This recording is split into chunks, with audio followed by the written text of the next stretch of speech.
All right, so we were going. Let's do another review. Yes. Because I explained Ninja Turtles 2 to you, and the high is worn off.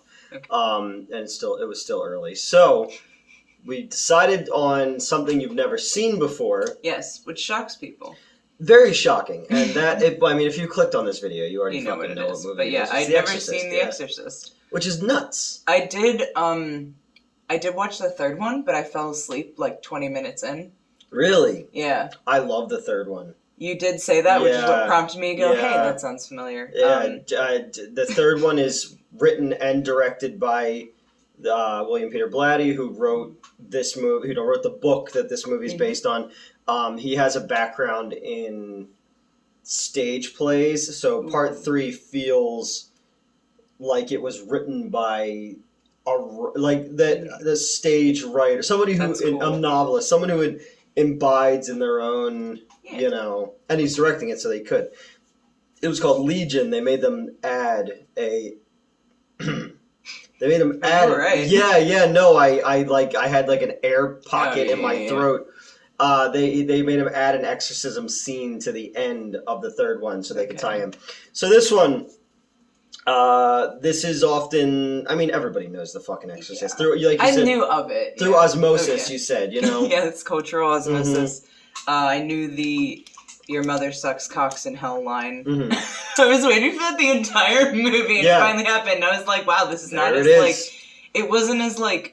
You're presented as your point of reference was Scary Movie, you said, or Scary Movie 2. Yeah, I did see whichever one. Yeah, and then other cultural osmosis. 3 or 4, because the first one was a Scream parody, the second one was a Haunted House parody. Yes, yeah. I've watched all of them at one point or another. I kind of hated them. Yeah, I don't remember why I watched them all. The first one where the dude comes. And she gets thrown up into the air and like spiderwebbed. Yeah. And then the second one, the "Take My Strong Hand." Yes, where he gets rolled up in the blunt. By the weed plant. That was a good. Oh yeah, because Beetlejuice was in that. Yes. From Howard Stern. So. But yeah, unfortunately, that was my exposure to The Exorcist, which again, I did not enjoy the Scary Movie series, so I don't know why I've seen all of them. Yeah. But this is considered by many to be the greatest horror movie of all time. It's up there with, like, people say the same thing about The Shining. They're kind of like 1, 2. Yeah. This movie came out in 73, I think. Directed. Then you said Rocky came Rocky was 76. Yep. Because I kept comparing I'm gesturing. Yeah. To my TV. Yes, I kept comparing the priest Karras, who, when they showed the credits, his name is spelled very differently than what I was expecting. And his son. The son plays the older brother of the protagonist in Lost Boys. He plays Michael. Yes. I was obsessed with that movie, and I can't remember when. It had to have been before age, 12, because that's when I was obsessed with Lord of the Rings, at first.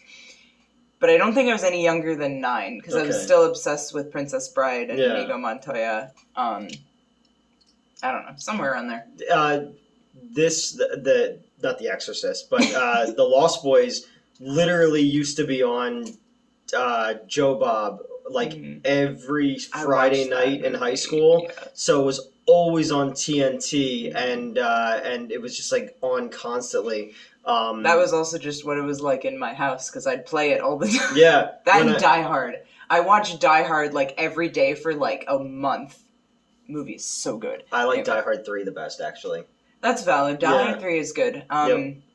We're not going to get into my opinions on Die Hard, though, because then I'll get way off topic. Yeah. But yeah, The Exorcist is really good. Yes. Directed by William Friedkin of The French Connection. He and Blatty had very different views on religion. And that's why some people think this movie works so well, is because you were saying yourself, you were surprised by they didn't just jump into The Exorcist. Yeah, because I was like, it's called The Exorcist, we're going to go right to the exorcism, right? Yeah. But they actually, which felt realistic to me, they go through, she gets 2 MRIs, and which, that was interesting, because they didn't do any sort of jug or spinal for me, when I got my we were MRI. talking about that, But you knew what the thing was and all that, and just how much medical it was science like the jug stick, and you're like, sure, that's a word. And just how much medical science has changed since 1973, because I've had to have x-rays of my, back in high school playing hockey, I had 5 concussions. So my brain is mush. But I also pointed out to you the guy in the Yes, you told me he actually killed somebody. So there's a dude in the movie. Go ahead, I'll let you. Because I ended up briefly reading his Wikipedia page, but he killed like a film journalist, I believe. Although he's often erroneously referred to as a serial killer, because they were going to put some other murders on him, and they weren't sure if basically they never got actually pinned on him, and they're not sure if he just bragged about them because I don't know, killers do that. Or if he wasn't confessing to them or he was confessing them for a lighter sentence, or maybe he was. Yeah. Long story short, he didn't get convicted for those. But he's in the movie. The other ones. Yeah. And he's handling. He's in the. He's the radiologist. Yeah, the radiologist. Yep. So that's kind of weird, Yeah. Yeah. So the crux of this movie is a actress played by Ellen Burstyn from Requiem for a Dream is in DC. Also need to see that. Yeah, that's a great movie. That's another movie you just watch it one time and you're like, all right, I don't need to see it again. She's in DC making a movie, and her daughter becomes possessed. Yeah. Yeah. That's the crux of the movie. Yeah, but it was super interesting too because so obviously they're cycling through the medical conditions that she could possibly have, and when they've ruled out brain lesion, which was what the MRIs were for, then they start going to psychiatric health, and that was super interesting to me because I've obviously read about how previous possessions were probably just schizophrenic people or psychotic people, like psychosis psychotic, not psychotic, which they did use that term in the movie, which for the time. It was 1973. Yeah, and they also referred to DID as split personality, again, 1973. Yeah.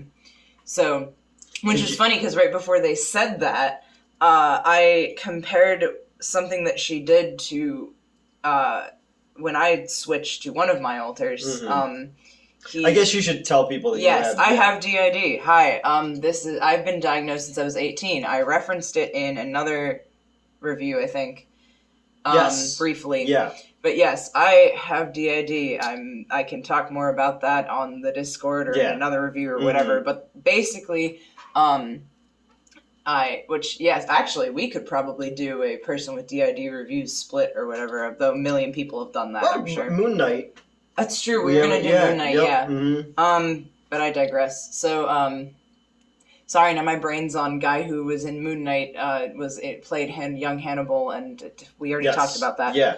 Focus, I need focus. Oh, okay. I'm not good at that, I'm not good at focus. That's alright. What was I talking about? You were talking about DID. Yeah. And it was just really interesting because even before they said that, I was like, hey, that looks like my one alter. Because you've seen me dissociate once. I don't think it was a good time. I'm sorry. Nope. But I don't know if you saw that particular alter because I don't remember. No, I saw that one. Yep. Oh, okay. You were familiar with me screaming at the top of my lungs then. Eyes rolling back in your head, scattering around like a... Was it really that bad? Like a snow crab. Oh, no. And I was saying it's interesting because I had a friend who was... You remember Sean. Yeah. I always preface any story with him by you remember him. But yeah, he was going to write a comic book about a DID superhero, and he, interviewed my alters, and one of them, he filmed that alter, and it is really jarring to watch, because I see my body doing these things, and I have no memory of it. And that's actually when we cut the interviews, because I was like, I'm not comfortable with this anymore. Yeah. I look very distressed here, and I don't want to continue that. Yeah, understandably. The Exorcist. Well, no, I'm bringing you back to that, but it's that feeling, and when they talk about when she came back and she had no memory of it, I'm like, oh, yep, same hat. But it is, but of course this was a real a real possession. This was not actually. But I like the idea of the lead up and the medical world saying one thing and the psychology world saying another thing, and then both being exhausted and going to this third thing. But even the priest prefaces it with, Oh, that's where I was going with that. Yeah, okay, that they gave because when she was like, "Oh, where can I get an exorcism?" and he's like, "Well, you have to get in a time machine and go back to the 16th century because it's been accepted for so long that that's not the case." That's what my train of thought was supposed to end on. And then it was also interesting because I think they did.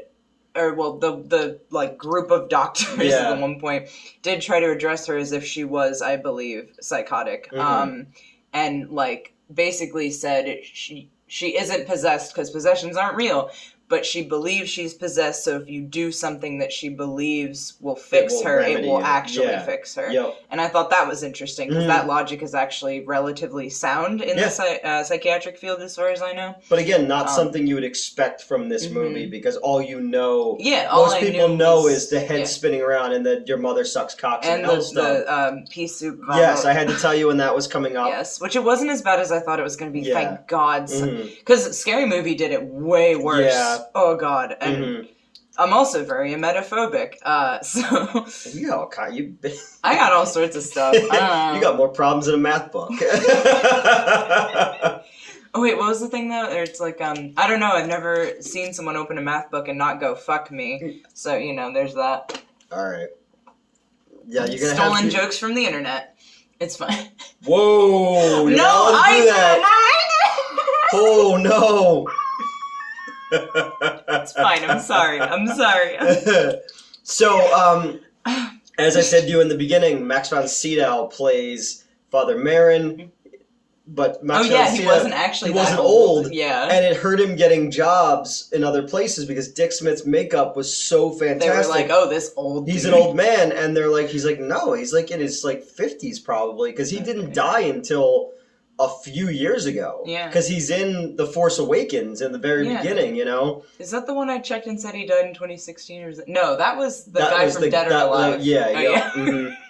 But, we were looking up the singer from Dead or Alive. I just looked up his name and I already forget what it is. It's like Paul something.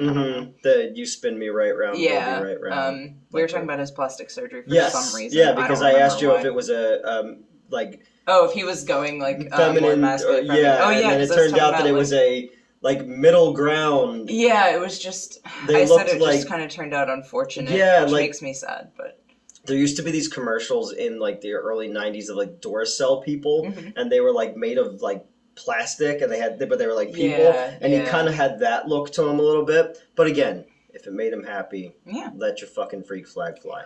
So Max von Sydow, I don't know why they didn't just cast an old man. I asked you the same question, and you were like, I have no idea. I mean, he's great in it. Yeah. I love the shit of the psychological torture of the Pazuzu gives to Father Karras with his mother. Oh, yeah. There's a lot of freaky shit in this movie. Where she keeps being like, "Why did you leave me to die?" And I'm like, I used to have an ex-girlfriend, and this movie got re-released in 2000, and then it got re-released again. I want to say like 20. You all right? Yeah, that happens sometimes. Sorry. Like 2012 or something like that, and we went to go see it, and like from that point on, everything was like, "Demi, why you leave me?" We just always talk as the mother. You leave me? Yeah, it's messed up. There's some really cool imagery in this movie that sticks with you too.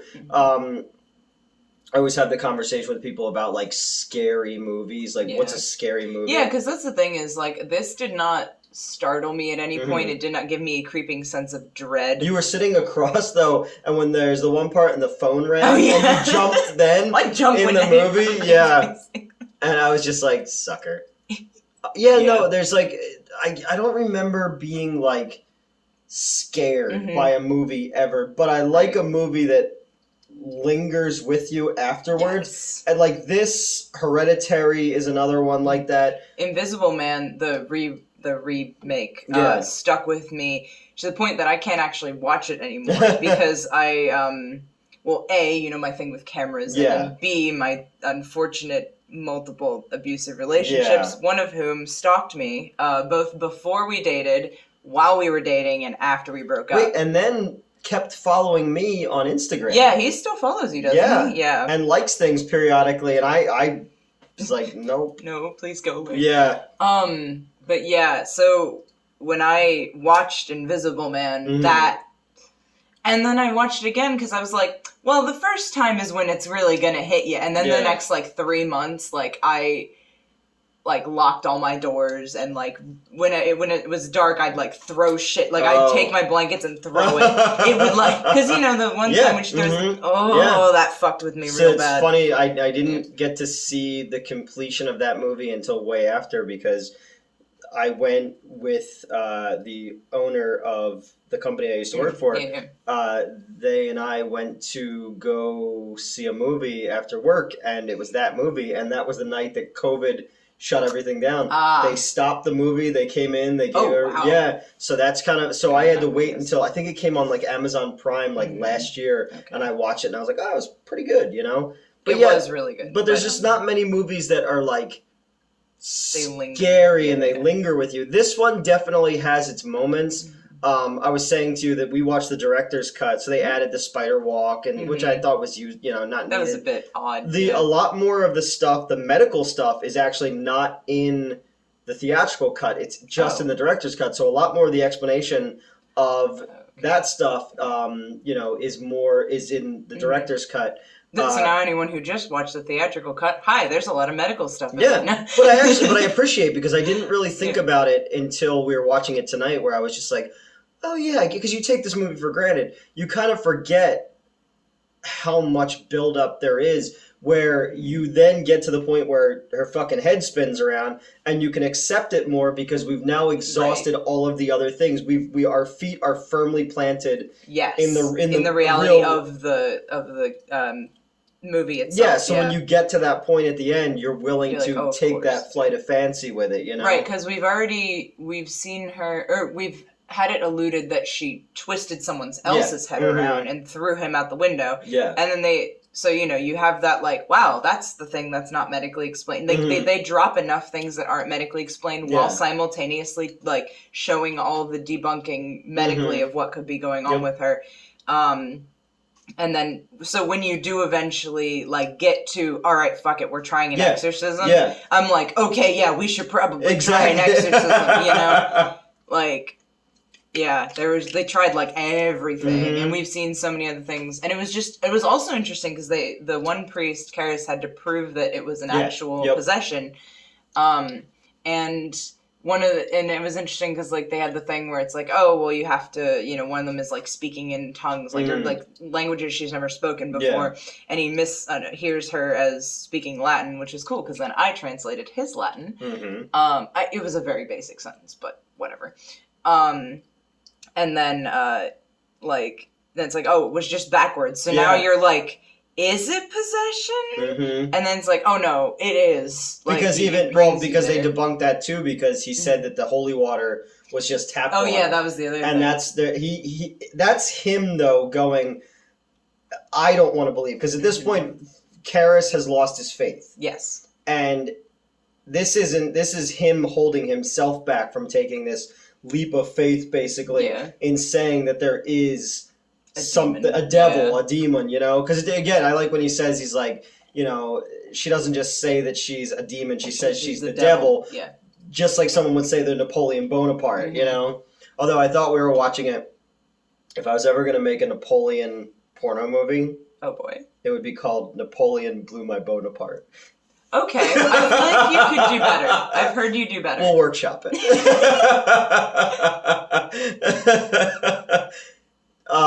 So I guess I don't know, your first time you ever saw this, how did it stack up from what you thought it was? I liked it better than what I thought it was, actually. Because like I said, I thought it was going to be really cheesy, she's seizuring. All right, time to call in the priest. And I thought the priest was going to be super serious about it, which I guess the one guy was, but it was kind of, that was also built up and referred to because it opens and we see him in Iraq. Yeah. And he is familiar with Pazuzu at this point. Yep. And he's performed an exorcism previously that took months. So that was also, his being serious about it was also built up. And so he's that also has major heart problems and stuff like that. So I was telling you, because obviously Exorcist 2 is fucking terrible. John Boorman is an amazing director. I like Zardoz. I think Excalibur is the greatest version of the Arthurian legend, the Arthur legend ever filmed. And then in 2003, maybe, Paul Schrader, who... You all right? Yeah, it's cool. Okay. Oh, my shoulder's very crunchy. It's okay. Paul Schrader, who wrote Taxi Driver, he made Hardcore, which is with George C. Scott. George C. Scott is in Exorcist 3. Mm-hmm. He made Exorcist the Beginning, which was about Marin in Africa. But the prequel you referred to. Yeah, and it's the dude who plays... It's the guy... It's Dad. Okay. Yeah, like that actor. He was also in The Northman. He's in Thor and all that kind of shit. Skarsgård. Alexander Skarsgård? Yes.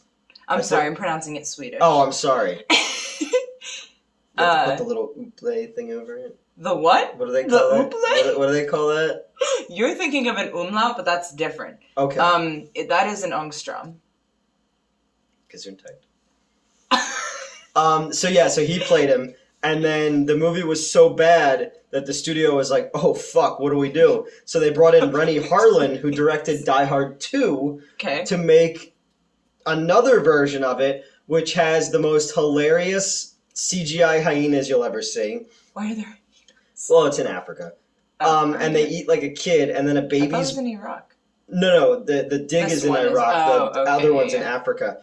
There's a baby that's born that's full of maggots. That scene was actually kind of cool. Can you hear the maggots? No. Oh, that's not realistic. Do you know, well, that's funny. Do you know how James Cameron got his first big job in Hollywood?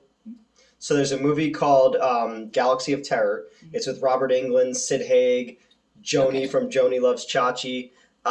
Sid Haig gets his arm cut off, and they put maggots all in the arm, but the maggots wouldn't move.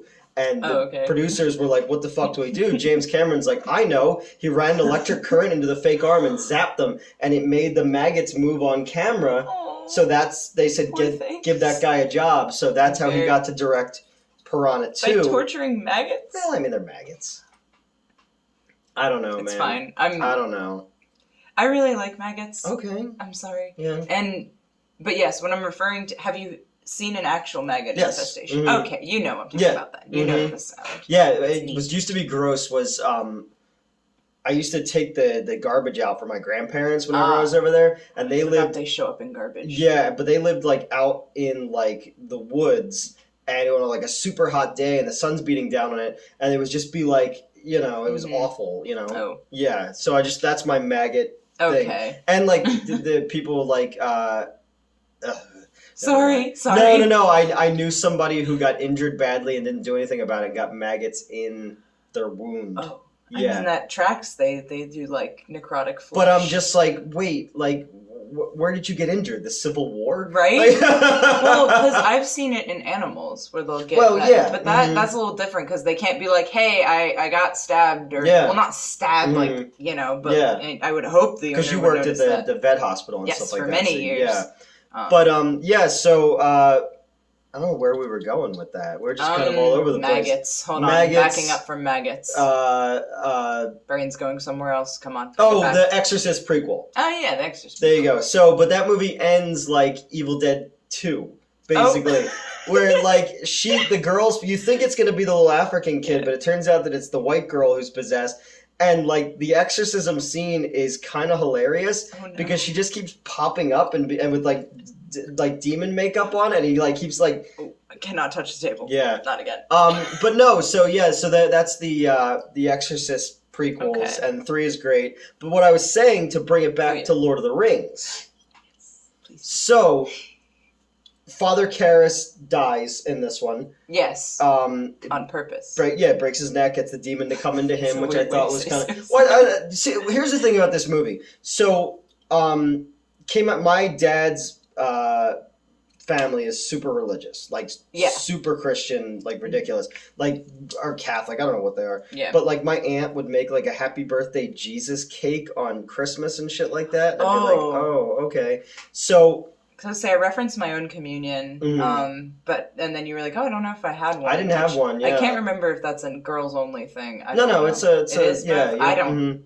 So also left the faith ages ago. Yeah, but and another cool thing is where I used to live in Collingswood, New Jersey. There used to be a movie theater over there, and it's where the first ever public screening of The Exorcist was. Ooh. It's also the first place that Steven Spielberg ever saw a movie. Yeah. And when he won an Oscar in like 03, 04, something like that, he referenced it. The township wouldn't let DreamWorks buy the theater. Guess what it is now?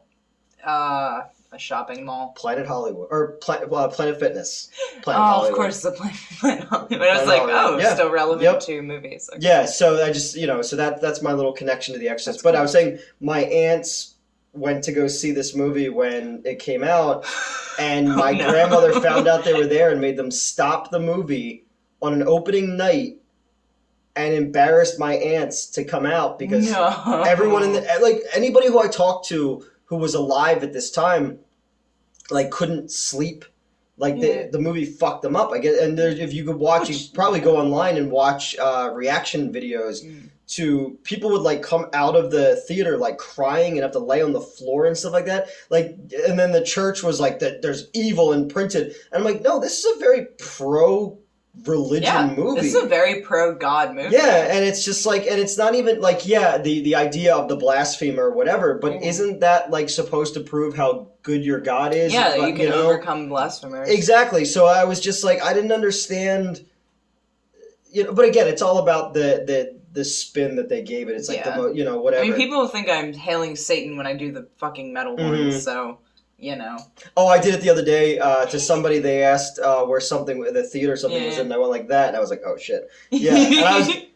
I wasn't to a customer or anything. It was somebody I was with, but I went like that, and I was like, oh yeah, theater 2. No. Theater 2. Yeah. Mm-hmm. Yeah. But yeah, and then the other thing we were talking about was the score to this movie was Tubular Bells, but the original score that was written, they didn't like it, so the producers of the Amityville Horror took it, and it's actually one of the first independent horror movies to ever get an Academy Award nomination for its score. It didn't win, but it got a nomination. Still. And the score to the the Amityville Horror is really creepy. Oh, yeah? Yeah, really creepy. I'll have to watch it. And I actually really dig the score because it's Ennio Morricone for Exorcist 2 because it feels a lot like the movie. It's very off-kilter, I kind of like that. Yeah, but the movie's fucking terrible. James Earl Jones is in it. Okay. Yeah, Richard Harris is clearly drunk half the time, and they over-sexualize. Wasn't that Blade the 3 that Wesley Snipes was high or drunk or something the entire time? They had to CGI his eyes opening because he refused to open his eyes. Yep, and he kept intentionally beating up stuntmen and not leaving his trailer and stuff like that, and he made everybody refer to him as Blade. And because Patton Oswalt does a whole thing about it. Oh, okay. But no, this is definitely one of those movies that I revisit every few years. It's when it got re-released in 2000 is when I first took over at 2001 is when I first took over at Regal, and my old friend Justin was 16, and he kept trying to come see The Exorcist, but I kept carding him, and he wasn't allowed to see the movie. Oh my god. That's funny. Shows him up, Yeah. Right. And then when it got re-released in 2001, I was at a hockey tournament in Washington D.C. Oddly enough, and this kid Jason, who was on my team, was clearly scared. But he was out of high school at this point, and he was clearly scared to see the movie, and he was sweating profusely. And I'm just like, "What's your problem?" He's like, "Oh, it was raining out." I was like, no, it wasn't. No. We were literally all just outside. And he was scared to see the movie, so I thought that was kind of funny. I don't know. I genuinely like this movie. I find something interesting every time I see it, but obviously I've seen it so many times. It was funny when you pointed out the face, and then I was like, oh, wow, that's there. I thought it was going to be hidden. Which you said it is more so. Yeah, it's more subdued. Yep. It's great. And they did a TV series on Fox I never saw. Same. And then they're rebooting it now with I think Ellen Burstyn is coming back again. She played the mom. Yeah. It's a pretty great movie. It's interesting to see that you've never seen The Exorcist before. I know, especially with how much I like horror movies. Yeah. But I think the thing is I never got into paranormal, so I've never seen Paranormal Activity, for example. Yeah. I like more... See Poltergeist? Nope. I know. Oh, there's the poster right there. I know. I look at it and I'm just like, oh, yep. Yeah. No, I like slashers because I like. I mean, I've said this a million times at this point. Gore and So I like slashers. I also really like psychological horror. Because I referenced in one of our reviews recently that one of my favorite video games is psychological horror, and so like I like Layers of Fear. Layers of Fear, that's what it was. I like mind bendy shit. You ever seen Seven? Yes, okay, that was good. Right. That was good. Oh, we have to watch 8mm. That's the one I told you to watch. Yes, you told me to watch. Okay. Directed by Joel Schumacher. And then little Linda Blair went on to do, Yes, I knew that name. She at one point she's in one of my favorite sleazy movies ever. Yeah. It's called Savage Streets. Okay. And there's like this gang of like scumbag rapist guys that go to their high school, and the deaf girl, the one who's mute gets raped and she couldn't scream, so Linda Blair goes out and gets revenge on all of them. So it's like a I Spit on Your Grave set in high school kind of thing. Okay. But yeah, it's actually fun. Really good movie. She's fucking just out there killing dudes with like fucking crossbows and shit like that. Nice. And then she dated Rick James for a while too. Okay. Yeah. So fair enough. Super freak. Anything else you want to add? No, I just liked that a lot. That was a lot more engaging than I thought it was going to be. I thought it was going to be real cheesy, which there's nothing wrong with cheesy, obviously. No, not at all, yeah. I watched a lot of shitty, cheesy movies with you. But that one lived up to the hype, I would say. That was good. Yeah. You've seen The Shining? Yes, of course. Okay, you've seen The Shining. I'm trying to think of like other like mainstream... The Shining, of course, I saw because I saw a meme way back where it was the elevators with the blood, and someone was like, oh, when you get your period and don't realize it. But then I was like, ooh, elevators full of blood. I bet this movie's really gory. And then I watched it, I was like, it is not. But it was worth it. It was good. Oh, yeah, no. And I love it. You have the Shining I have the carpet in my living room of The Shining. The Overlook Hotel. Yeah, that's another one. I like the theories about that movie, too, that it could be about the way that the Native Americans were treated and all this kind. There's a lot that's that he faked the moon landing and all that kind of stuff. That's it. The Exorcist. We'll have to figure out some other you've seen Texas Chainsaw. Of course I have, both the remake and the original. Yeah, Nightmare on Elm Street. Yes. Friday the 13th. Yes. Obviously, you've seen Silence of the Lambs. Oh, of course. Yeah. I don't know. I'm gonna have to think of some good. Give us some ideas. Like, what are some mainstream? What are some classics that I'm missing? Have you seen the Universal classics like Dracula, Frankenstein, Bride of Frankenstein, The Wolfman? That's what I'm missing. Okay. Because I just recently rewatched the Benicio del Toro Wolfman, and I actually liked it more than I did when it was in the theaters. But the CGI pisses me off. So.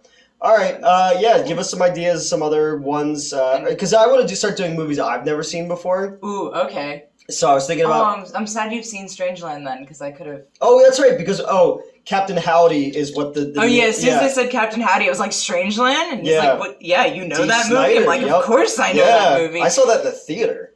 I found it on Netflix when I was like... a young teenager, I don't know, and I hadn't found gore online yet, so that was I watched that shit multiple times a day, and then when I met Dee Snider at Comic-Con when I was 16, maybe I was older because I was cosplaying Daenerys, and I specifically remember this because he did not want to talk about himself. I get in line, I'm like, hi, I loved you in Strangeland. I have also listened to Twisted Sister, but Strangeland. And I used to listen to MMR when he did the Sunday Sunday night thing. Show, yep. So I was like, dude, I know a bunch of shit from you.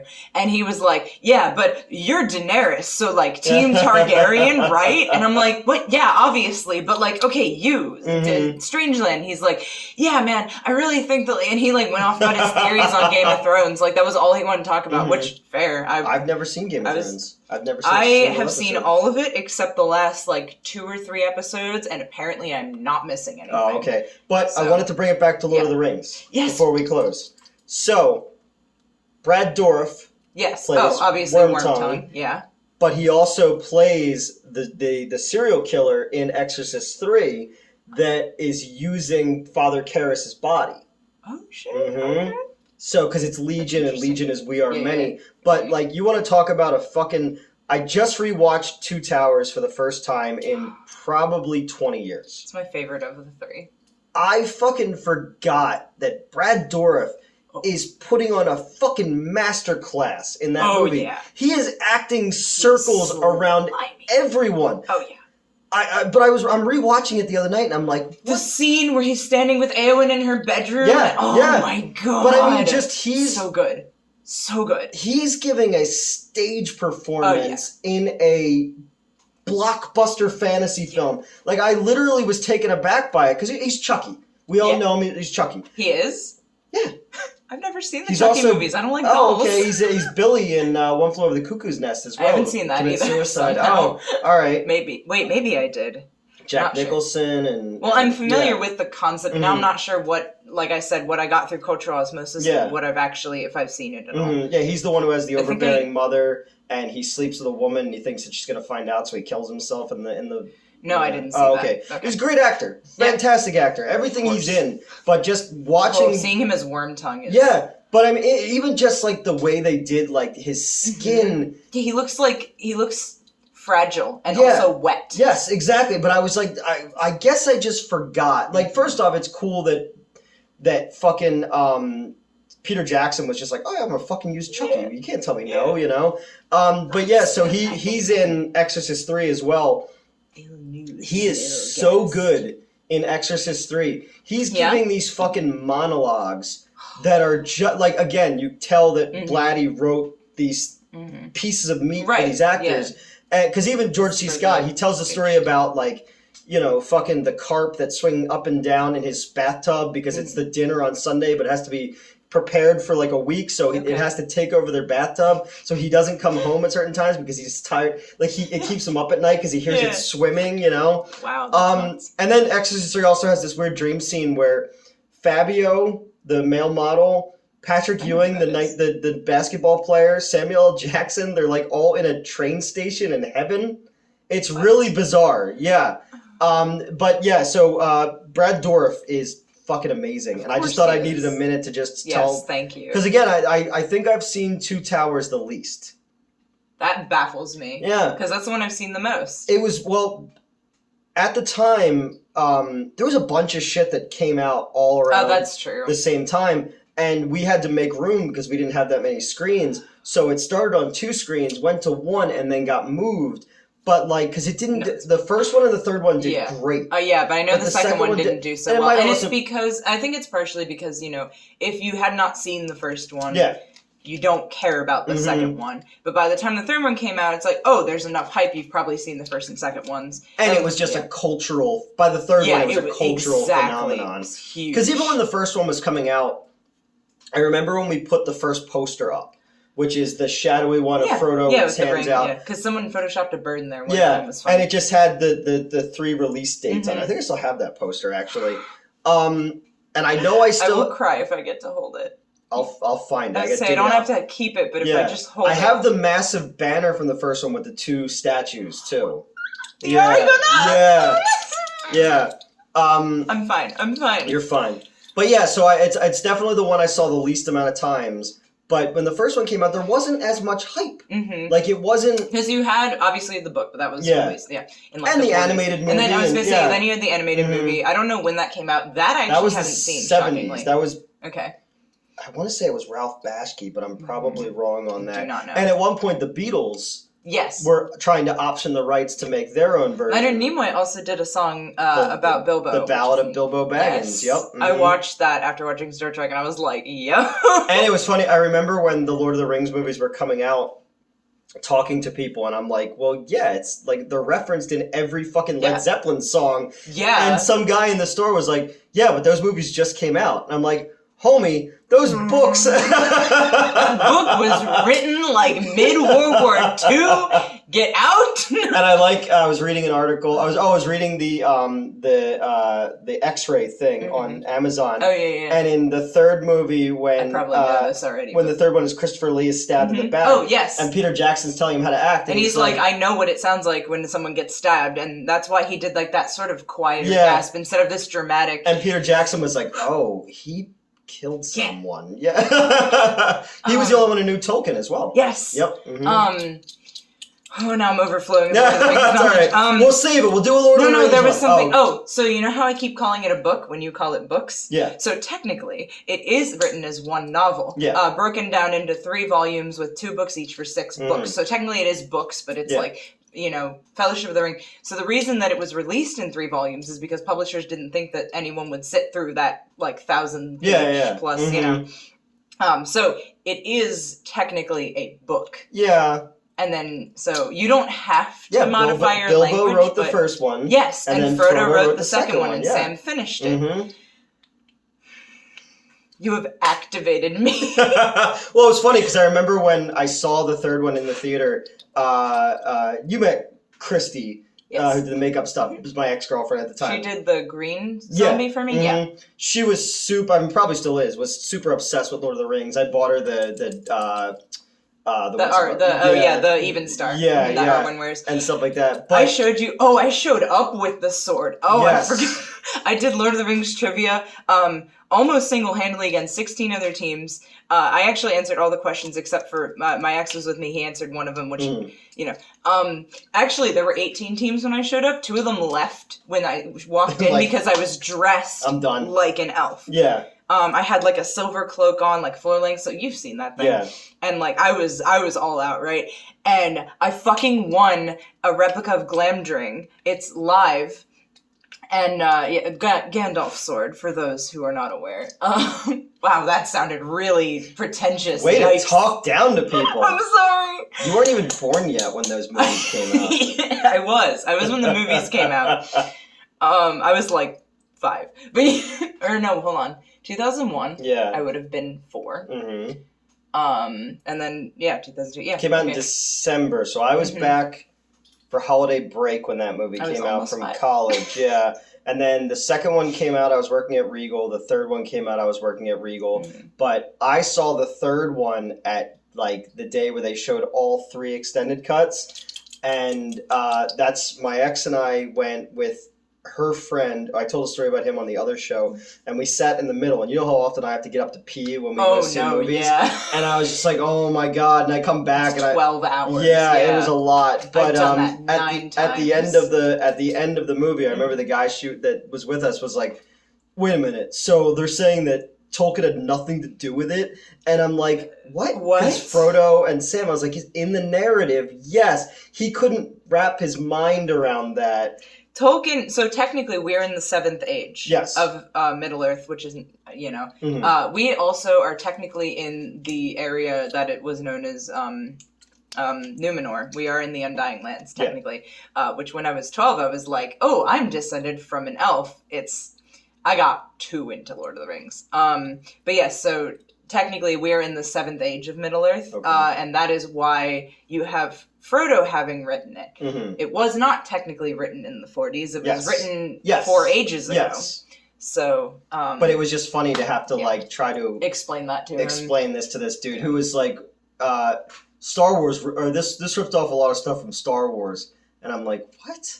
Like, George Lucas was inspired by John Carter and Kurosawa and Tolkien, like everyone essentially. Like anything fantasy and even a bit of sci-fi since Lord of the Rings was written has been influenced by Lord of the Rings.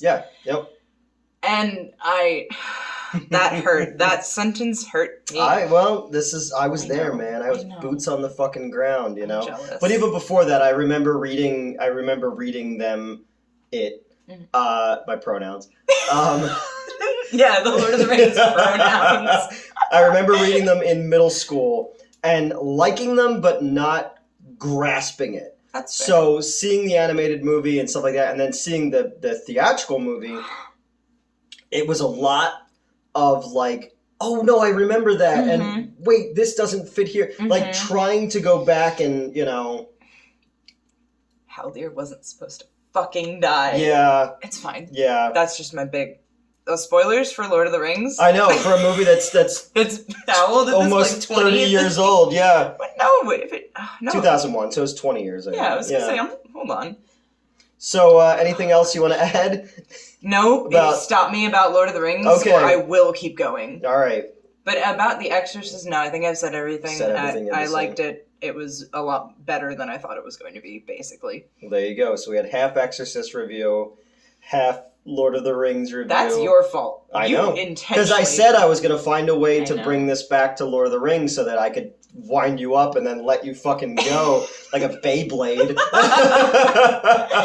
And I wanted to bring up my my affinity for Brad Dourif because I was really taken aback by wow, I forgot about how good he was. You know, he is very good. So yeah, that's it. Okay. Thank you. If you want I'm going to post the Discord link in the comments. Oh, yeah. Join us! Yeah, and I guess we'll do another one. I want to do a thing where I said it on Twitter. I want to do JRR token. Yeah. Get everybody high and then just record them talking about Lord of the Rings. Because I have a lot of friends who are big, like even my linguistics friends who fall back because Lord of the Rings started. Yeah, he was a philologist first and foremost. I am also a linguistics person. So that was one of those things where then you guys will get along just fine. Good. Yeah. But that's it. Have a good night. Bye.